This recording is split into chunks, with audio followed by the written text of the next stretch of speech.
Барлықтарыңызға қайырлы күн. Сіздермен бірге Жансұлу Бақытжанқызы. Менің каналыма қош келдіңіздер. Көп қыздар сұрап жатады, голубцайды қалай дәмді етіп жасауға болады деп. Видеоның соңына дейін қараңыздар, лайфхактарымен бөлісетін боламын. Алдымен болгар бұрышының ішін тазалап, сумен жуып, начинкасын дайындап саламыз. Начинкасына пияз, күріш, тартылған ет керек. Тартылған ет қой, сиыр, жылқы, кез келген етті ала берсеңіздер болады. Және татымына қарай тұз бен бұрышты қосып, жақсылап араластырамыз. Мен бұл жерде құйрық майды көптеу етіп қосамын. Сонда майлы, өте дәмді болып шығады.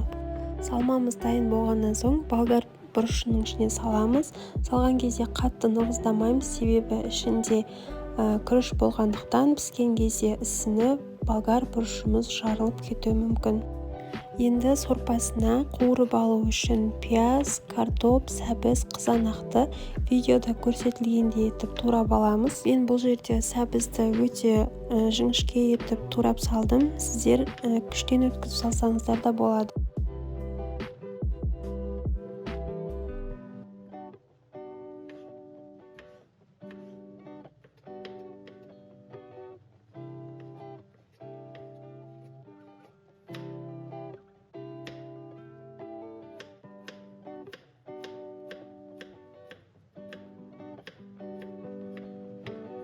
Енді ыдысымызды отқа қойып, ішіне сұйық май құйып қыздырып, ішіне пияз, сәбіз, қызанағымызды салып қуырамыз.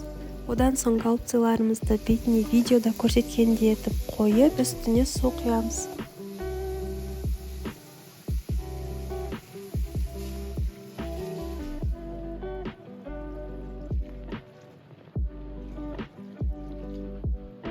Біраз қасық тұзымызды салып, бетін жауып, қатты отта бір қайнатып аламыз.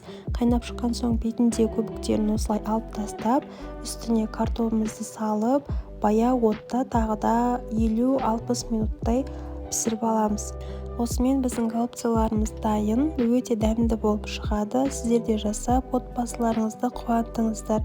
Үстіне қалауларыңыз бойынша укроп сеуіп берсеңіздер болады.